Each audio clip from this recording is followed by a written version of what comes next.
to understand if the electrical engineering programs are fulfilling all the requirements to teach renewable energy and sustainable development.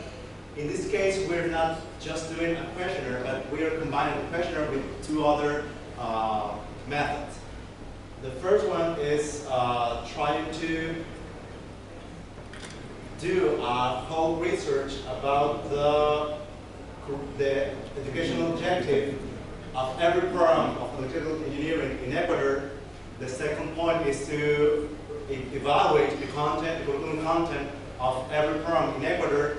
And third, we're trying to understand or use the part of statistics into this whole project. We're trying to understand if not only what the representative of the electrical engineering programs think about the program, but what about the curriculum itself, how it was planned, and if it follows all the requirements that the master plan of electrification it's presenting. So we have the following methods. First, a content analysis, as we saw before, to understand the 6 axes of the master plan of electrification. After that, we have to do a comprehensive review of the approved curriculum, just to check if all the courses that are taught in universities are fulfilling or are responding to all those 6 fields. And then we will review just a short review of the survey conducted to the representative of the programs. So it was more important to contrast not only to review what happened in Ecuador, but what happens abroad. So we contrast these results to the MIT EEC program. It's not the right. The EECS program is the Electrical Engineering and Computer Science program of the MIT. So we're trying to understand what were the objectives of this program. We choose this program because it's one of the best programs of electrical engineering in the world, and it has been positioned like third in, actually it was positioned third in the world.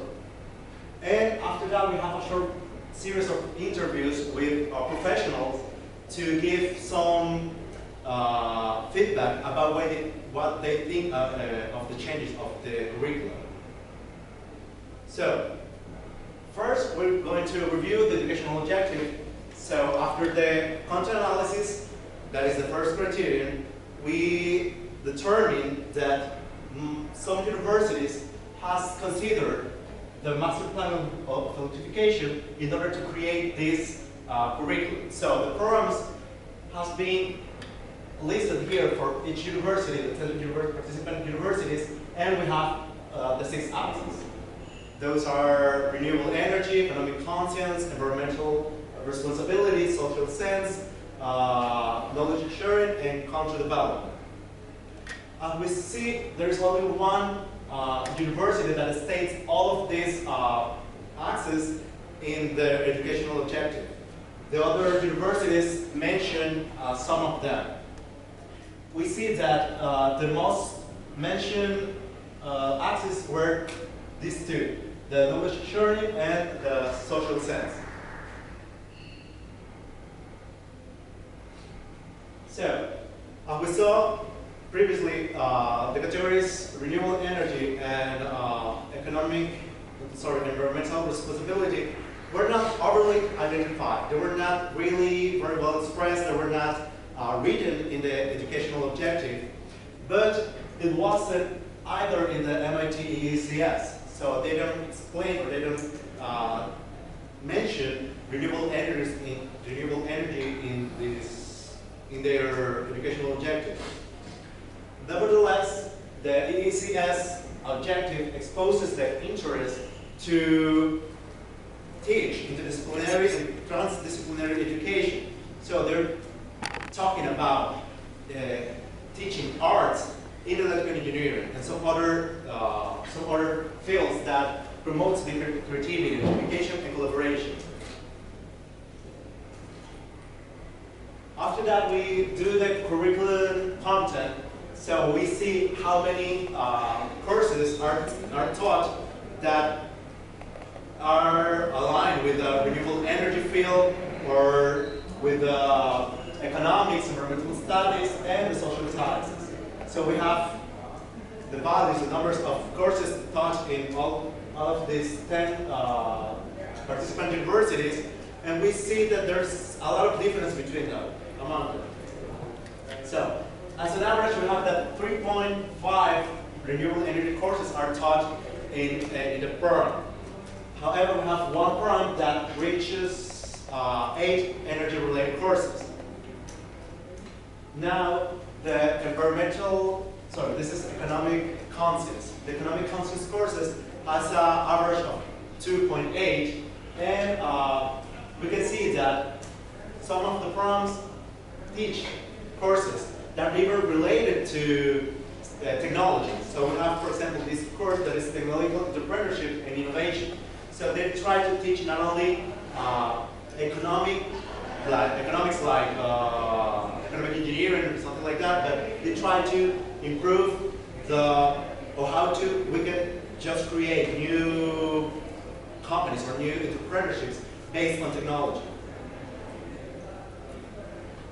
For the environmental responsibility, we see that it's the less considered field, the less considered access, and there is most of the courses has at least one per curriculum, and there are 2 programs that don't have any environmental responsibility course. Social science has an average of 5.2, that's the highest value, and this field includes courses from law to art. To contrast, we see that in MIT we have different fields, apart from those core fields that every electrical engineering has to teach, like machinery or electric circuits. So we have science and technology, where you be taught about entrepreneurship, but technology entrepreneurship, and how to use this technology to the development of the nations. We have humanities, arts, and social sciences, research or facilitation, innovation initiative, development, communication skills, and physical education.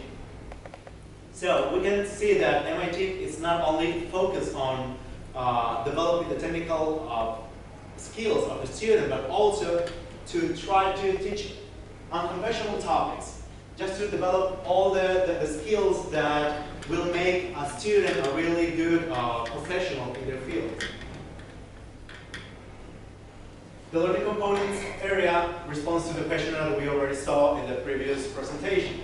So here we saw that even though there is a lot of, all the universities try to teach renewable energies, there is a huge gap. There is a lack of technological resources and a low percentage of lecturers that can teach a proper renewable energies, sustainability, and social development course. However, all the universities in Ecuador mandatorily have to promote projects that involve the students not only in the technical field, I mean like in the professional field, but also have to involve them in the social activities. So we have not only to do projects about projects like technical projects on energy, but we have projects that involve the students in social sense and community outreach.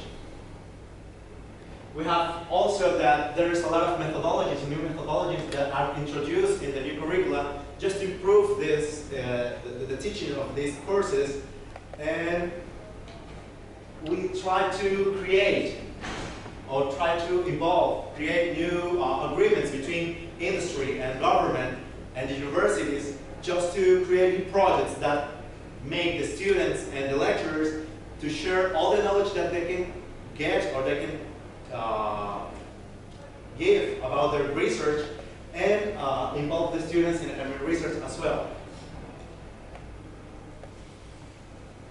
We see that all the universities try to take into consideration the MPE guidelines for the curriculum development. However, all these universities don't have all the infrastructure necessary to teach these courses.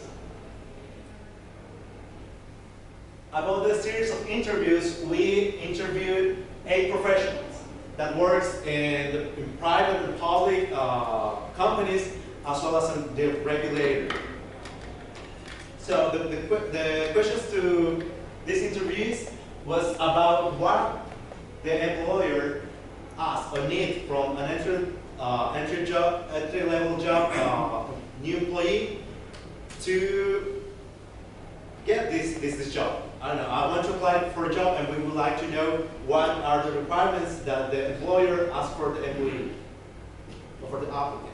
So, in this case, we have this person that worked in the public electricity corporations that mentioned that they need deeper knowledge on electrical grid power systems, hydraulic power plants, and heavy machinery. This is because of what we experience in Ecuador. So we have a lot of hydraulic generation, so we need people that has this knowledge and that can work with heavy machinery, meaning like generators and big motors.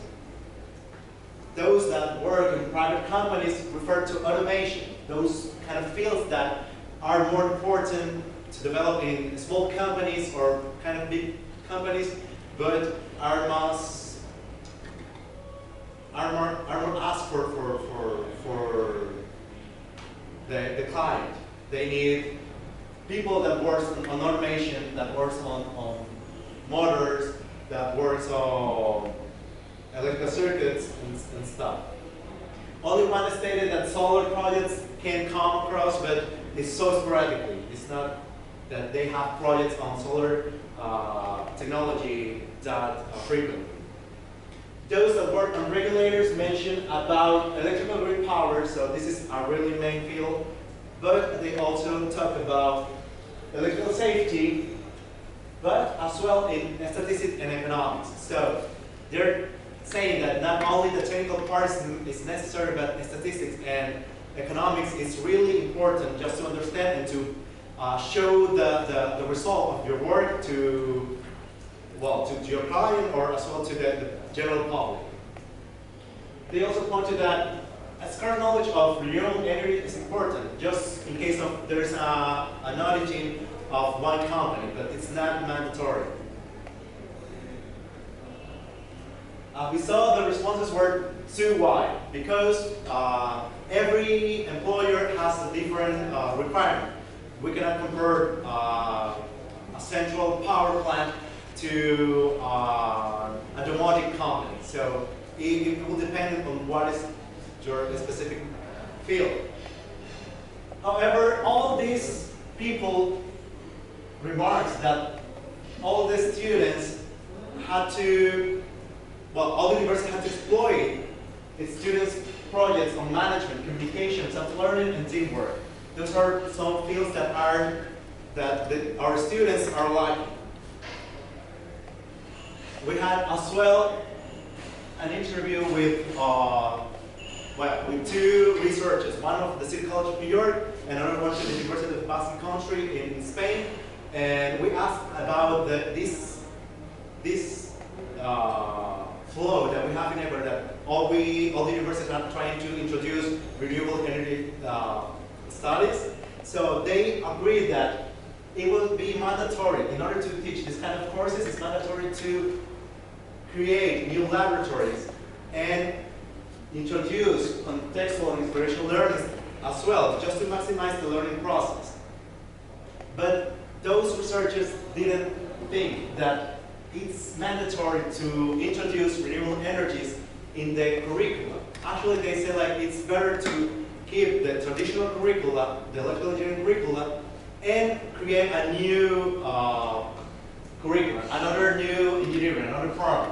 That could be renewable energy or something related to sustainable development. So we can just realize that even though we have some changes, not only in Ecuador but abroad, about introducing renewable energies in the current curriculum of power engineering, it's not necessary, it's not important. It doesn't make much sense to introduce them without proper qualification, without having real teachers that has a good knowledge in this kind of field, and it doesn't have these laboratories, these technological laboratories. So, here we go. Question? ¿Eres ecuatoriano? Sí. Escuché las dos presentaciones y comentan siempre la necesidad de cambiar la currícula y colocar desarrollo sostenible en términos generales. Sin embargo, ya la ley ecuatoriana lo estableció hace 5 años en el secundario. Está obligado dentro de los contenidos académicos. Sí. Veo que has hecho un análisis asociado al comportamiento de la currícula y otros aspectos de las universidades y has tratado de comparar o has utilizado herramientas asociadas a indicadores. ¿Qué universidades fueron consideradas para tu estudio, para tu enfoque? Yo soy de la costa. Sí, tuvimos un participante del SPOL. Son 10 universidades que participaron. Lo que me comentas, el SPOL lleva más de 20 años haciendo. O sea, desarrollo de currícula, tenemos una especialidad en energía renovable, hay introducción a la gestión ambiental que se da desarrollo sostenible, los programas de vinculación a la sociedad en el 2016. Claro, sí, todos. O sea, lo que veo ahí, que tú estás citando, ya mi universidad lo hace. Por eso quería saber cuál es el grado de impacto entre universidades. ¿Cuáles son, porcentualmente, cómo ves? ¿Estas ya lo cumplen? ¿No lo cumplen? Sí. Están a mitad. Justamente, bueno, si referencias al artículo, justamente se análisis de las universidades y se muestra que habitualmente las universidades de grado A son las que están aplicando más estos contextos, que están aplicando energías renovables, aplicando desarrollo sostenible dentro de sus currículums y que no solo lo aplican de manera de cursos, sino también lo aplican en proyectos. Está muy bien desarrollado. Hay muchas universidades en Ecuador que han desarrollado grandes proyectos de desarrollo social. La escuela, como tú has mencionado, ha sido presentada incluso en reportajes nacionales sobre proyectos que han impulsado el desarrollo social dentro de pequeñas sociedades, de pequeñas comunidades. Hay muchas universidades en Ecuador que están haciendo lo mismo. Sin embargo, como decíamos, las clases C o clase B no tienen un mayor impacto, o tratan de hacerlo, pero dependiendo de a qué ellos apuntan. Por ejemplo, hay universidades que tienen un aspecto muy social. Yo trabajo en la Salesiana, y la Salesiana, de hecho, tiene un aspecto salesiano. Trata de ayudar al joven, trata de desarrollar proyectos de desarrollo social e involucra mucho al estudiante y al profesor en este tipo de actividades. Sin embargo, la parte de investigación no se apoya tanto. Entonces, eso lo tratamos de hacer. En el artículo se muestran más o menos cuáles son los porcentajes entre el uno y el otro. Lo que pasa es que este de aquí fue el análisis de contenidos y en el anterior estuvo la parte de estadística.